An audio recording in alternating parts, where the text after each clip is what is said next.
우리 주변에 저 사람은 변하지 않을 거야 라고 생각을 했던 사람들이 놀랍게 변화되는 모습들을 종종 지켜보곤 합니다.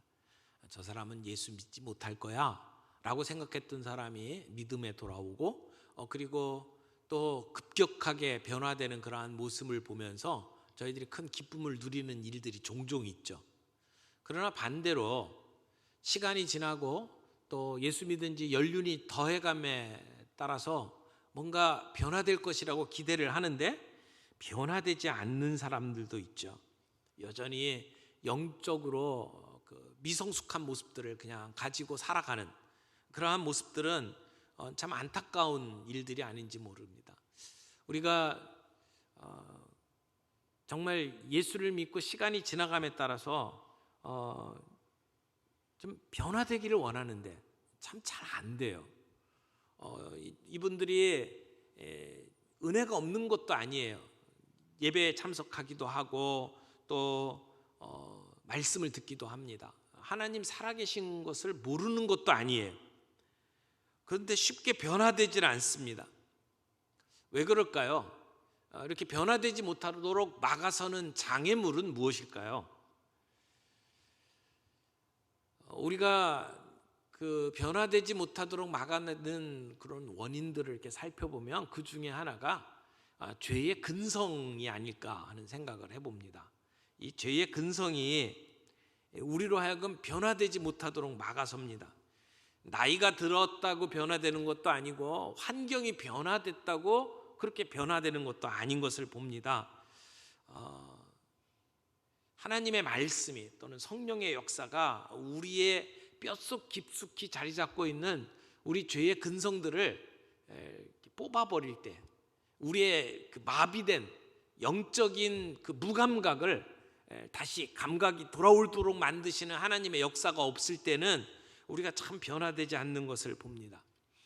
멋진 새 출발을 했다고 그 결과가 다 좋은 게 아닙니다. 롯의 삶을 보십시오. 그는 삼촌과 함께 더불어 새로운 출발을 했습니다만 그는 참 변화되지 않는 모습들을 보게 됩니다. 어떻게 보면 롯의 인생은 우리 모든 그리스도인들에게 주는 경고다, 이렇게 말할 수가 있습니다. 롯처럼 살아서는 안 된다. 또 롯처럼 지금까지 우리가 살아왔다 할지라도 빨리 그 길에서 벗어나야 한다라고 하는 것을 보여주는 경고라고 생각을 합니다. 오늘 롯의 마지막 행적이 성경에 기록되어 있습니다. 이 상황을 살펴보면서 우리에게 주시는 교훈을 함께 얻기를 바랍니다. 첫 번째는 롯이 그린 인생의 하향 곡선이라고 했습니다.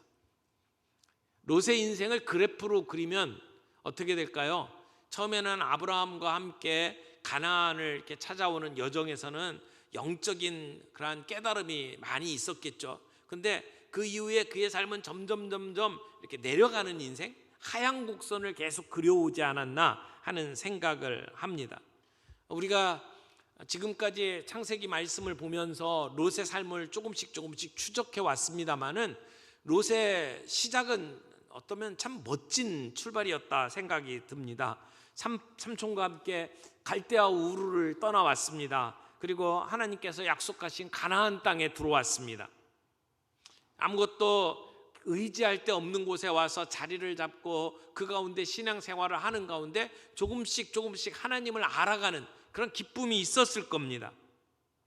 하나님의 백성이 되고 하나님의 나라의 꿈을 꾸고 이런 삼촌과 더불어 살아가는 삶은 복된 삶이었을 겁니다. 그런데 롯은 신앙을 가지고 있었지만 그는 굉장히 세속적인 사람이었습니다. 삼촌의 권유에 이끌려서 죄악으로 만연한 그 도성을 떠나오긴 했지만 그러나 그 도시 생활의 안락함 또는 도시 생활의 화려함에 늘 마음이 있었던 사람입니다. 아브라함과 갈라서게 되고 독립을 하게 되었을 때에 그는 마음속에 동경하고 있었던 도시 생활로 돌아왔습니다. 그리고 마침내 죄악으로 가득한 소돔성 한가운데에 자리를 잡게 된 겁니다. 이 세상의 도시를 등지고 하나님의 나라를 향해서 걸어가야 될 신앙인이 도리어 그 죄악된 도시 안에서 사위들을 맞아들이고, 그리고 그곳에서 기업을 이루어가고 그곳에서 꿈을 성취하려고 했단 말이에요.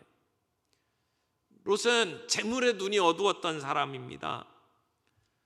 삼촌과 헤어지는 과정 속에서 조카에게 땅을 선택할 수 있는 기회를 이렇게 주었잖아요. 그때 롯은 자기 눈에 좋은 곳만 선택을 했습니다. 삼촌을 생각하지 않았어요. 삼촌이 양보하고 배려한 것에 대한 아무런 생각과 배려가 없었습니다. 메마른 땅 가나안 쪽보다는 풍요롭게 보이고 그리고 물이 있는 곳 요단 쪽의 들판을 선택을 한 겁니다. 성경은 롯이 그 요단 쪽 들판을 바라보면서 이렇게 생각을 했다고 표현합니다. 마치 여호와의 동산 같았고 애굽 땅 같았다. 욥은 그런 땅을 선택하고 그쪽으로 자리를 잡았습니다. 조금씩 소돔성을 가까이 가다가 드디어 소돔성 안으로 들어갔고, 그리고 그곳에서 출세와 영달의 기회를 잡기 위해서 애썼습니다. 그리고 성문 앞에 앉아서 사람들 앞에 지도자 노릇을 하는 자리까지 나아갔죠. 그의 계산에 따르면 그는 성공한 인생이었을 겁니다. 그러나 그의 삶을 가만히 살펴보면 자기 식구들뿐만 아니라 자기 주변에 있는 사람들에게 전혀 영향력이 없었던 사람입니다. 얼마나 영향력이 없었는지 그 도시를 떠나자고 이야기를 했을 때 사위들은 장인의 이야기를 농담이라고 생각을 했습니다. 아마도 그 사위들과 함께 영적인 문제를 진지하게 대화를 나눴던 적이 없을 겁니다. 사위를 고를 때에 신앙의 문제를 생각을 하지 않았던 것 같습니다. 그는 선택을 할 때 이 속에는 굉장히 빠른 사람이었습니다. 그런데 도시를 떠나라고 천사가 이야기할 때는 주저주저했습니다. 머뭇거렸습니다. 순종에는 더딘 사람이었습니다. 그리고 산으로 도망가라고 했는데도 천사에게 가까이 있는 저 성읍에 머물게 해달라고 부탁을 합니다.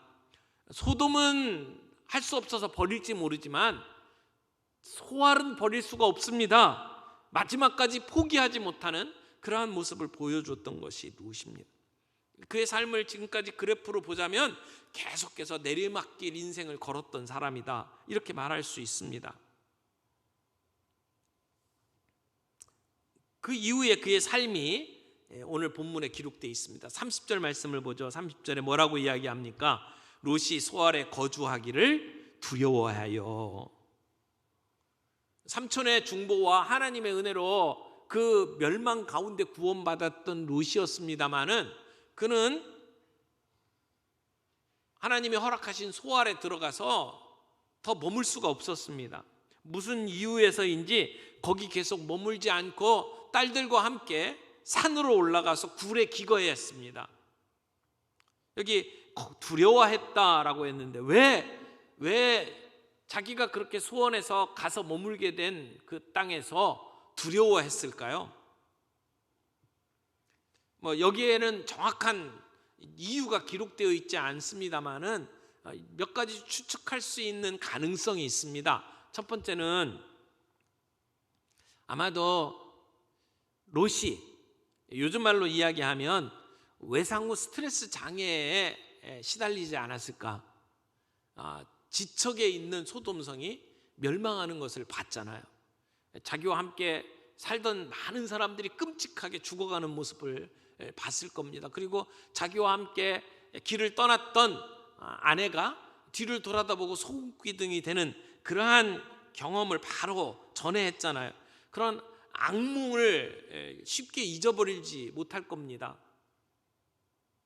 그래서 두려움에 떨었을 거다. 가능한 이야기예요.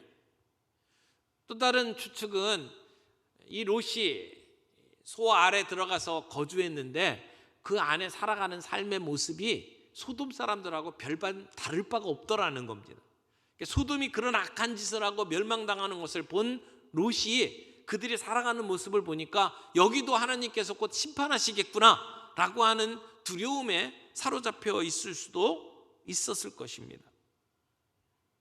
여기 있다가는 또 하나님의 심판을 받을 것이다 라고 하는 생각이 들어서 그곳을 떠날 수 있지요. 또 다른 주장은 지금 롯과 딸만이 그 성을 떠난 것이 아니라 그 도시에 살던 사람 전부가 이 심판이 두려워서 산으로 올라가 굴 속에 숨었다, 이렇게 보는 학자도 있습니다. 어떤 것이 정확한 것인지는 잘 모르겠어요. 분명한 것은 롯이 두려움에 떨었다는 겁니다. 도시의 편안함을 즐기면서 살아갔고 그 도시를 떠나라고 할 때 그렇게 주저했던 롯이 지금 자기가 가겠다고 하는 곳에 머물러 숨었잖아요. 그런데 그곳을 자기가 다시 떠날 정도로 롯은 심각한 두려움에 지금 사로잡혀 있었다는 것입니다. 이 두려움의 밑바닥에는 하나님에 대한 신뢰가 없었던 것을 보게 됩니다. 하나님께 요청해서 지금 살아났잖아요. 그리고 소알이라고 하는 곳을 부탁을 해서 허락을 받아서 머무르고 있잖아요. 원래 하나님께서는 소알까지 다 면할 계획이었습니다마는 산으로 가다가 내가 재앙을 만나 죽을까노라 라고 이야기하면서 저 가까운 소알로 도망하게 해달라고 허락을 요청을 했을 때에 하나님께서는 롯에게 그 소알을 피난처로 허락해 주셨습니다. 롯을 구원하기 위해서 하나님은 소알성을 멸하지 않은 것입니다. 하나님은 그렇게 롯을 구하기로 작정하셨습니다. 이 모든 것이 전적으로 그를 위해서 기도하는 아브라함 때문이었고 그 죄인들 가운데 의인이 죽지 않도록 만들기 위한 하나님의 방편이었습니다. 소돔성에서 그 유황으로 말미암아 멸망당하는 가운데에서 하나님은 롯을 구원해 내셨습니다. 그런데 롯은 계속 두려움에 빠져 있는 겁니다. 왜요? 나를 구원하신 하나님, 그 신실하심을 믿지 못하는 겁니다. 또 그런 일들이 벌어질까 봐 지금 두려워하고 있는 것이죠. 만약 하나님께서 롯을 다시 멸하실 거라면 굳이 소돔성에서 그를 구원해 내실 이유가 없었을 겁니다. 물론 그 처참하게 멸망당하는 모습을 본 롯에게 불안도 있고 두려움도 있겠지만 그는 그 가운데 구원받은 사람이에요. 하나님의 사랑을 경험한 사람이란 말이에요. 그가 그렇게 구원받도록 만드셨다면 하나님의 그 은혜의 손길에 대해 감사하며 살아가야 되지 않을까요? 그런데 그는 하나님을 신뢰하지 않았습니다. 계속 걱정합니다. 두려워합니다. 하나님을 신뢰하지 않게 되면 우리 주변의 상황이 우리를 압도해 버립니다. 하나님을 향한 시선이 우리에게 사라져 버리면 그러면 다른 주변의 것들이 더 크게 보입니다. 풍랑이 있는 바다 가운데에서 주님을 바라봤던 베드로가 바다 위를 걸을 수 있었죠. 그런데 주님을 향한 시선을 놓치고 주변의 파도를 보는 순간 물속에 빠져들고 말합니다. 롯이 그러한 상황 속에 빠진 거죠. 세상적인 신자는 하나님에게서 눈을 돌려 세상을 바라보기 때문에 두려움에 휘둘릴 수밖에 없습니다. 정말로 롯이 두려워해야 될 것은 무엇이었을까요? 하나님께서 나를 멸망시킬까 봐 두려워하는 그것이 아니라 아직도 자기의 삶 속에 자기의 생각 속에 뿌리 깊이 자리 잡고 있는 이 소돔의 죄악된 모습들이었을 겁니다. 그걸 두려워해야 되는데 롯은 두려워해야 될 것은 두려워하지 아니하고 다른 것을 지금 두려워하고 있습니다. 지금 롯이 하나님을 불신하고 있는 것은 바로 이 소돔성의 모습입니다. 하나님의 말씀에 순종하지 않고 롯처럼 사는 사람도 세상 속에서 이렇게 두려움을 느낄 수밖에 없습니다. 우리의 안전의 근원을 하나님께 두지 아니하고 내가 가지고 있는 그 무엇으로 두고 있다면 우리는 똑같이 두려울 수밖에 없습니다. 우리의 안전의 근원은 하나님이셔야 합니다. 그런데 내가 저축해 놓은 그 몇 푼, 내가 가지고 있는 움직이지 아니하는 재산, 그것이 나를 안전하게 만드는 것이라고 생각하는 순간 우리는 두려워할 수밖에 없어요. 언젠가 그것들이 내 손을 떠날 수 있다는 것을 알기 때문에 그렇습니다. 결국 하나님이 명하신 그 성으로 들어가서 살고 있었지만 롯은 하나님을 신뢰하지 못했기 때문에 결국은 다시 그 성을 버리고 산으로 올라가 동굴 속에 거주해야만 했습니다. 여러분, 그 속에서 어떤 일이 벌어졌는지 오늘 성경이 이야기를 하잖아요. 지금 롯이 거주했던 굴이 어떤 굴인지는 잘 모르지만 이 소돔과 고모라가 위치했던 그 사해 주변에 이런 동굴들이 참 많이 있습니다. 사람들이 거주할 정도로 큰 굴들이 많이 있었어요. 이 지역 집안이 그렇게 단단한 돌들이 아니었기 때문에 비가 오면서 구멍이 생기고 그런 동굴들이 많이 있었죠. 그리고 성경을 기록해서 놓았던 그 성경 사본들이 나중에 발견된 곳도 이 사해 지역에 있는 동굴들이었습니다. 그래서 사해 사본이라고 이야기를 하잖아요. 그런 동굴 속에 이 롯이 들어가 살면서 결국은 롯의 두 딸이 자손을 갖겠다고 아버지에게 술을 먹인 후에 그 인사불성된 아버지와 관계를 맺고 그리고 자식을 낳는 일이 오늘 본문 안에 기록이 되어 있습니다. 후손을 보존하겠다라고 하는 것을 뭐라고 할 수는 없어요. 그러나 그들이 취한 방법은 최악의 방법이었습니다. 여러분, 이 두 딸이 어떻게 이런 아이디어를 낼 수 있었을까요? 이것은 그들이 살던 소돔성의 문화에 그들이 뼛속 깊이 물들어 있었다라고 하는 것을 보여주는 겁니다. 그 소돔성 자체가 근친상간이 일반적으로 이루어졌던 곳이고 동성애가 그냥 자연스러운 문화였습니다. 그런 문화 속에 살다 보니까 부끄러움 없이 죄책감 없이 그런 일들을 생각을 하고 그리고 그것을 실행에 옮길 수 있었다는 겁니다. 어떤 성경학자는 이 두 딸이 어떻게 아버지에게 그렇게 대할 수 있었냐, 이건 복수다 이렇게 해석을 하는 분도 있어요. 그렇게 말하는 이유가 뭐냐면 소돔성에 있을 때에 동네 모든 남자들이 다 몰려와가지고 그 천사들을 범하겠다고 할 때에 아버지가 내 두 딸을 이렇게 내어주겠다라고 얘기를 했잖아요. 그랬던 아버지에게 대한 복수다라고 해석을 하는 분도 있습니다만은, 그러나 이 내용을 가만히 살펴보면 결국 후손을 잇겠다라고 하는 건 명분이고 자기의 욕망대로 자기의 생각대로 그렇게 행동하는 믿음이 없는 가치관이 무너진 그들의 모습을 오늘 우리들이 보게 된다는 것이죠. 마치 사사기의 주제가 각기 자기의 소견에 옳은 대로 행하였더라 라고 예능했던 것과 똑같이 그저 자기들의 생각에 옳다고 느껴지는 대로 이 두 딸이 행동하고 있는 모습을 봅니다. 이것을 보면 비록 그들이 소돔성을 떠나왔고 그리고 그곳에서 그 멸망 가운데서 구원받은 사람들이었지만 그들의 생각과 가치관은 아직도 소돔적이라는 것이죠.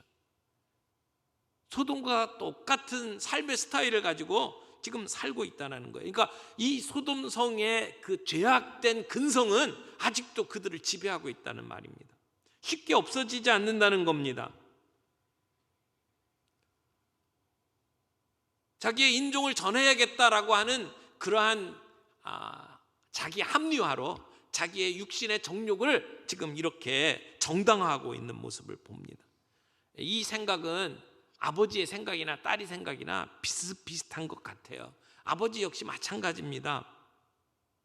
여러분, 딸들이 지금 하고 있는 일은 명분으로나 그러나 또 그 윤리로나 이게 옳지 않은 일이라는 것을 딸들이 알고 있었던 것 같아요. 왜냐하면 그냥 이런 일들이 벌어진 게 아니라 아버지에게 술을 먹이고 그리고 인사불성으로 만들어 놓고 이 일을 하잖아요. 그러니까 합당하지 못한 일이라는 건 아마 알고 있었던 것 같아요. 그러나 그 일을 하면서도 그들에게는 부끄러움이 없었어요. 죄책감도 없었어요. 영적으로 완전히 무감각해져 버린 그들의 모습을 봅니다. 근데 이 모습이 딸들에게만 있었나요? 아버지도 마찬가지예요. 아버지가 술을 먹고 아무것도 기억을 못할 정도로 이렇게 무너져 버린 모습. 물론 자기와 알던 자기 이웃들이 다 죽는 처참한 모습을 봤어요. 자기의 사랑하던 아내까지 잃고 난 상황에서 무너져버린 그것을 어떻게 해결할 수가 없어서 술을 마셨다. 어느 정도 인정할 수 있는 부분도 있을 거예요. 동정이 가요. 그러나 두 딸이 눕고 일어나는 것조차 모를 정도로 그는 완전히 망가져 버렸어요. 사람들 앞에서 재판관으로 행사하던 그의 모습이 완전히 무너져 버리고 이제는 딸들의 그 사악한 계략조차도 눈치채지 못하고 그리고 어떤 일이 벌어졌는지조차도 몰아다보는 그러한 모습으로 망가져 버렸잖아요. 무기력한 존재로 몰락해 버렸어요. 손님을 내놓으라고 하는 소돔 사람들에게 자기 딸들을 내놓겠다고 했는데 결국은 그 딸들과 더불어 근친상간의 대상이 되어버린 그런 정말 무너져버린 모습. 이것은 롯의 영적인 무감각에 근거한 것이다. 그리고 이것은 그 단순히 지금의 모습만이 아니라 사실은 소돔성에 거할 때부터 그 모습이 있었다는 것을 우리는 압니다. 소돔의 죄가 그렇게 넘쳐나는데도 불구하고 그는 문제의식 가지지 아니하고 그들 속에 함께 살았습니다. 천사들이 소돔성 멸망한다고 떠나라고 재촉하는데도 그는 꾸물거리고 있었습니다. 아버지나 딸이나 결국은 영적으로 감각이 마비돼 버린 겁니다. 부끄러움을 모릅니다. 죄책감이 없습니다. 죄가 우리 안에 깊게 자리를 잡으면 우리의 양심이 마비되어 버립니다. 여러분 이런 모습들의 밑바닥을 보게 되면 롯의 가정에서 신앙 교육이라는 게 없었다라고 하는 것을 우리는 알 수 있죠. 소돔에 살면서 딸들에게 롯이 하나님의 말씀을 나눴을까요? 하나님이 우리의 삶을 통해서 이 땅에서 무엇을 원하는지 같이 생각해 보았을까요? 롯은 딸들이 그렇게 우상 숭배하는 지역에 사위를 만지하는 데에도 아무런 생각을 안 했어요. 그들에게 딸들을 내어줄 생각을 했습니다. 그들의 삶의 문화 속에 너무나도 깊숙이 빠져 있었다는 것이죠. 그래서 그들의 삶과 그 가정생활 속에 신앙이라고 하는 것이 자리 잡을 길이 없었습니다. 그 결과가 얼마나 큰 비극으로 오늘 나타났는지 우리는 봐야 합니다. 죄가 관연한 소돔성에 너무 오래 살았고 그리고 그들의 문화에 너무나 젖어 살았습니다. 이런 상황 됐으면 정상적이라면 아브라함에게 찾아가야 되지 않았을까요? 도움을 요청해야 되지 않았을까요? 그러나 롯의 딸은 아버지에게 배운 게 별로 없었습니다. 옳고 그름을 판단할 어떤 원리가 없었고 가치관이 없었습니다. 소돔을 떠났지만 소돔의 그 죄악된 모습들이 그대로 그들의 삶 속에 자리를 잡고 있었다는 것입니다. 그렇게 해서 낳은 자식이 모압과 암몬입니다. 여기 아들을 낳았는데 첫째 딸이 낳은 아들은 모압이라는 이름을 줬고 둘째 딸이 낳은 아들은 베남미라고 하는 이름을 줬어요. 모압은 모압 족속의 조상이 되었고 베남미는 암몬 족속의 조상이 됩니다. 근데 이 모압 족속과 암몬 족속은 이스라엘 백성들이 하나님의 뜻을 따라서 나아가는 그 길에 얼마나 큰 걸림돌이 되었습니까? 계속해서 하나님의 역사를 방해하는 역할을 하는 족속들이었습니다. 여러분 이런 롯의 후예들이 오늘 우리의 삶 속에 얼마나 많이 자리를 잡고 있는지 몰라요. 우리가 이력서를 쓸 때 종교란에는 기독교라고 거침없이 쓰면서도 우리의 삶에는 기독교인 나온 모습이 보이지 않는 때가 너무나도 많이 있죠. 우리의 관심은 어느 쪽에 있습니까? 우리가 말씀을 듣고 설교를 대할 때에 그때는 졸기 바쁘고 눈이 개슴츠레 있다가도 드라마 볼 때는 눈이 초롱초롱해지잖아요. 저는 이게 롯의 모습이 아닐까 생각을 합니다. 일주일 내내 하나님의 말씀 한번 묵상해 보지 못하고 그냥 지나가 버린다면 우리 자녀들과 더불어 하나님의 뜻에 대해서 성경 말씀에 대해서 나눌 수 있는 시간이 없이 일주일이 지나고 그리고 한 달이 지나간다면 우리는 롯과 별반 다를 바가 없다고 생각을 합니다. 우리의 성공에 대한 집착 그리고 성에 관한 우리의 윤리 이런 부분에 있어서 이 세상 사람들하고 전혀 다를 바가 없다. 그러면 우리는 롯의 별반 다를 것이 없는 삶을 살고 있다고 결론을 낼 수밖에 없습니다. 우리의 삶의 자리가 어디에 있습니까? 우리가 혹시 롯과 같이 소돔에 자리 잡고 있지는 않은지요? 우리의 언어 생활이, 우리의 사회 생활이, 우리의 가정 생활이 혹시 소돔의 문화를 그대로 답습하고 있지는 않습니까? 우리의 자녀들이 우리의 모습 속에서 무엇을 보고 있습니까? 우리는 우리 자신뿐만 아니라 우리의 가족들이 이 소돔의 문화에 물들지 않도록 우리가 도움을 줘야 합니다. 우리의 자녀들을 하나님의 말씀으로 양육해야 합니다. 하나님께서 롯을 소돔 가운데서 건져내셨을 때는 소돔 같은 삶을 떠나라고 하는 말씀 아니겠습니까? 그런데도 롯은 계속해서 소돔과 같은 삶을 살아왔습니다. 하나님이 원하시지 않는 삶을 계속 유지하고 있었다는 것입니다. 우리가 계속해서 그런 문화 속에 나를 내버려 두면 그 문화에 물들게 되어 있습니다. 그 타락이 우리들에게도 동일하게 나타나게 되어 있습니다. 오늘 롯의 모습 보세요. 계속해서 내리막길 인생 그리고 소돔의 문화가 그대로 뼛속 깊이 자리를 잡고 있는 모습. 오늘 우리의 이 롯의 슬프고 참담한 역사가 우리의 삶에 똑같이 재생되지 않기를 바랍니다. 우리의 이야기가 롯의 이야기로 끝나서는 안 됩니다. 두 번째로 생각할 것은 말세를 가리키는 롯의 때를 좀 생각해 보기를 원합니다. 성경에 이제 그 롯의 이야기가 창세기 지금 우리가 읽었던 이 본문 안에서 그치는 게 아니죠. 신약에도 똑같이 롯의 이야기를 계속합니다. 예수님께서 누가복음 17장 26절에서 35절까지의 내용을 보게 되면 예수님께서 다시 오실 인자의 때를 이야기하는데 인자의 때가 바로 롯의 때와 똑같다라고 말씀을 하셔요. 근데 거기에 두 가지 때를 이야기하는데 하나는 노아의 때, 하나는 롯의 때입니다. 자, 누가복음 17장 26절에 이렇게 이야기를 합니다. 노아의 때에 된 것 같이 인자의 때에도 그러하리라. 그러니까 노아 때하고 인자의 때도 같다는 거예요. 그러니까 어떤 때예요?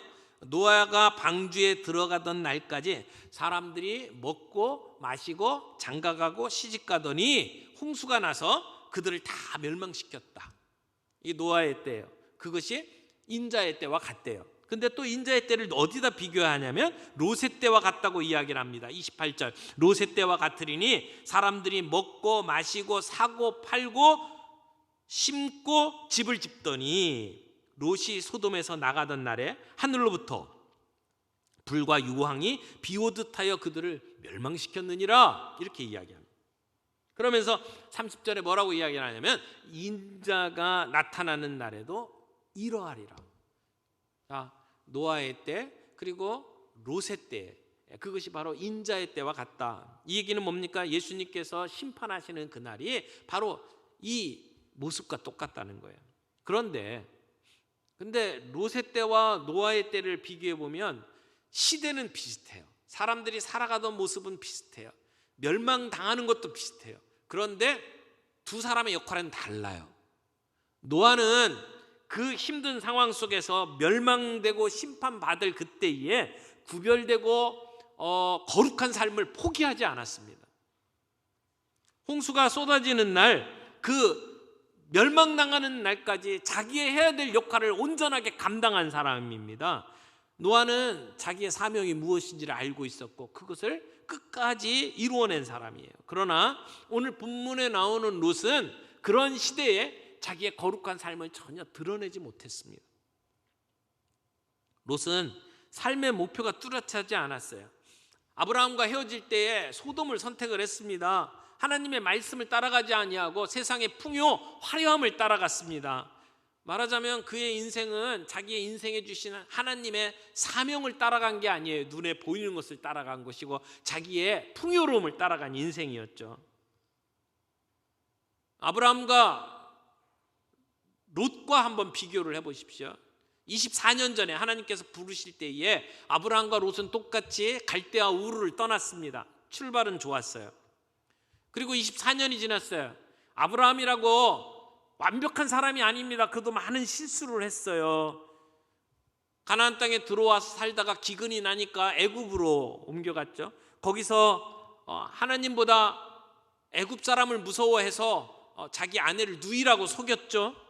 그 위에도 하나님의 약속을 믿지 못하고 참지 못하고 하갈을 첩으로 삼고 이스마엘을 낳았잖아요. 그랬던 아브라함의 삶을 보면 완벽한 삶은 아니에요. 얼마나 많은 실패가 있고 연약함이 있었는지 우리가 압니다. 그러나 24년이 지나가면서 아브라함은 그의 영적인 성숙이 드러납니다. 영적인 일에, 믿음의 일에 있어서 아브라함은 많은 변화를 보여주었습니다. 성숙해졌습니다. 그러나 롯은 그 24년이 지나면서도 그대로예요. 아니, 점점 더 내리막길 인생을 살았습니다. 창세기 14장에 보게 되면 소돔성이 북방 연합군한테 국제적인 전쟁이 일어나면서 패하죠. 그리고 롯과 그의 가족들이 포로로 끌려갑니다. 모든 재산 다 잃어버렸어요. 끝났어요. 그런데 아브라함이 쫓아가서 싸움을 하고 그들을 구해냅니다. 그 정도, 온 재산을 다 말아먹고 그리고는 죽음 문 앞에까지 갔었어요. 포로로 끌려갔다 간신히 살았어요. 그 정도 인생의 힘든 일을 만났으면 자기 삶을 돌아보고 바뀌어야 되지 않을까요? 그러나 롯은 그 가운데 다시 소돔성에 안착합니다. 그리고 성공을 위해서 몸부림치며 살아갑니다. 그의 관심은 자기 비즈니스밖에 없었습니다. 유황불로 멸망당하는 날까지 그의 삶은 시집가고 장가가고 사고 팔고 집을 짓는 것밖에 없었어요. 성경에서 말하는 이 시집가고 장가가고 사고 파는 이 문제, 하지 말라는 게 아니에요.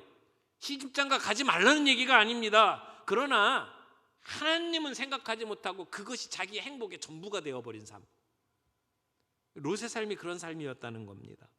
아브라함은 황량한 곳에 거주하면서 하나님과의 친밀한 관계를 유지하고 영적으로 성숙해가는 삶을 살았습니다. 그러나 도시에 정착했던 롯은 비록 성도의 이름은 갖고 있었는지 모르지만 아무런 영향력도 발휘하지 못하고 점점 내리막길 인생을 살아갔다는 것입니다. 똑같이 흠이 있었고 똑같이 부족한 것이 있었지만 지금 이 시간에 아브라함과 롯의 삶은 완전히 다 달랐습니다. 우리의 삶은 어떻습니까? 우리는 구별된 삶, 성숙한 삶으로 나아가고 있습니까? 아니면 점점 더 롯과 같이 계속해서 망가지는 삶을 살아가고 있습니까? 세 번째는 다가올 심판의 경고를 좀 기억했으면 좋겠다라는 생각이 듭니다. 롯의 인생은 세상을 쫓아간 삶, 세상을 사랑한 그리스도인의 결말을 보여주는 삶이라고 말할 수 있습니다. 하나님은 그런 멸망을 경고하기 위해서 롯에게 천사를 보냈죠. 우리에게 천사가 와서 그런 경고할 일은 없어요. 왜냐하면 이미 성경을 통해서 우리에게 세상의 모습들을 다 보여주고 있기 때문에 그렇습니다. 경고의 하나님의 음성, 하나님의 계시는 이미 성경에 기록되어 있고 우리에게 말씀하고 있습니다.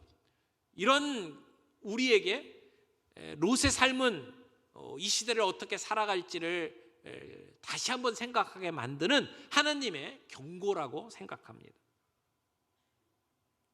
성경은 이렇게 경고합니다. 요한일서 2장 15절 17절 말씀에 이렇게 경고하죠. 이 세상이나 세상에 있는 것들을 사랑하지 말라. 누구든지 세상을 사랑하면 아버지의 사랑이 그 안에 있지 아니하니. 이 세상에 있는 것들을 사랑하지 말라. 여러분,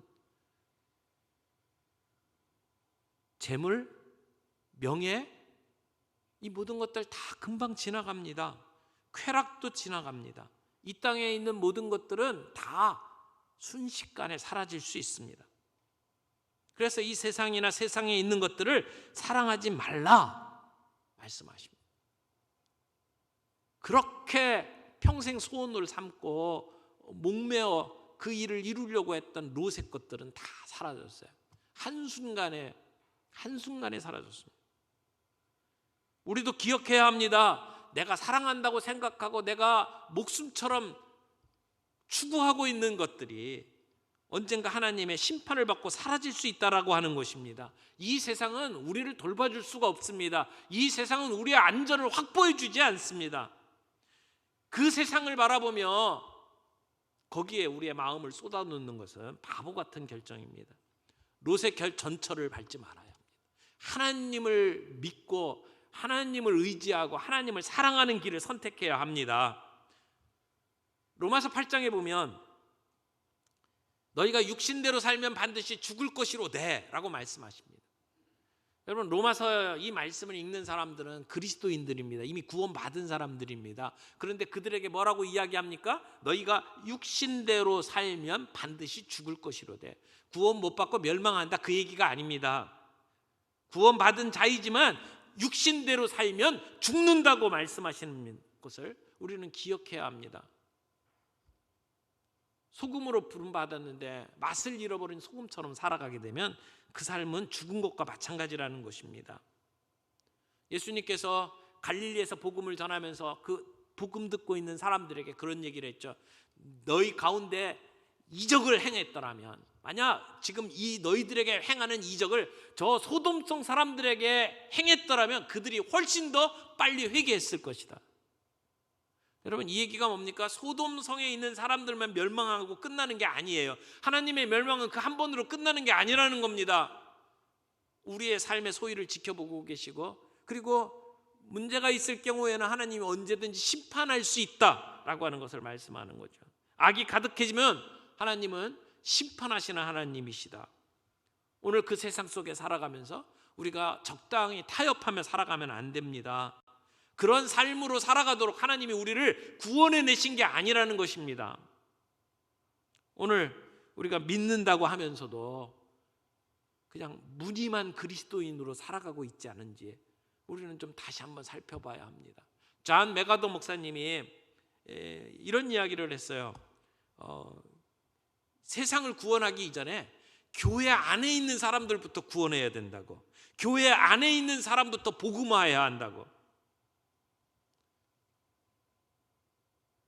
명목상 그리스도인들이 너무 많다는 얘기죠. 종교 안에 기독교라고 이름은 넣을지 모르지만 그러나 신앙이 없이 복음이 없이 살아가는 사람들이 너무 많다라는 것이죠.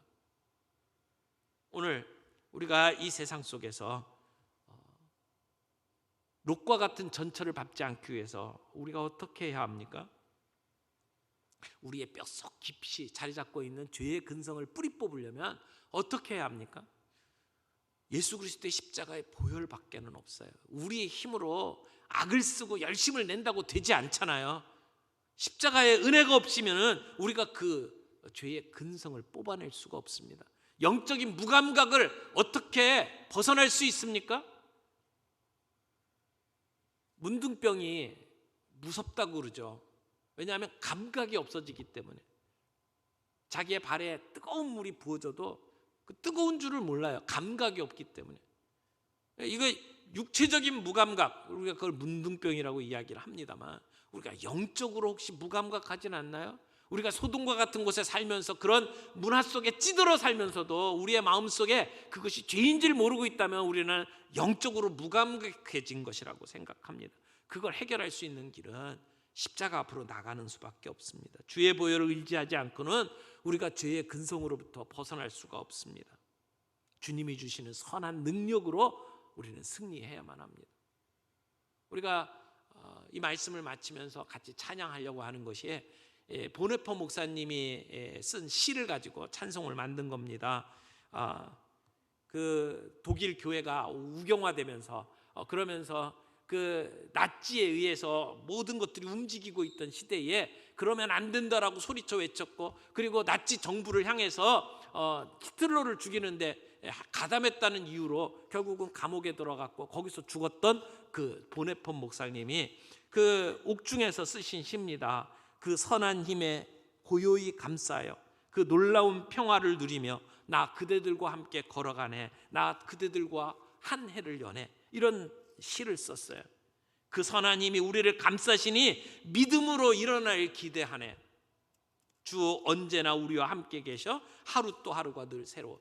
이 찬양을 우리 상황에 맞게 이렇게 개사해서 만든 찬양인데, 오늘 이 찬양 부르면서 주님, 우리가 그 주님의 선한 능력으로 살아가기를 원합니다. 우리의 죄의 그러한 무감각 주님 내려놓게 하시고, 우리 뼛속 깊이 자리 잡고 있는 그 죄의 능력이 주님 없어지게 하시고 주의 선한 능력으로 오늘 이 땅 속에서 우리가 살아가게 해 주옵소서. 그런 마음으로 우리 같이 찬양하기를 원합니다.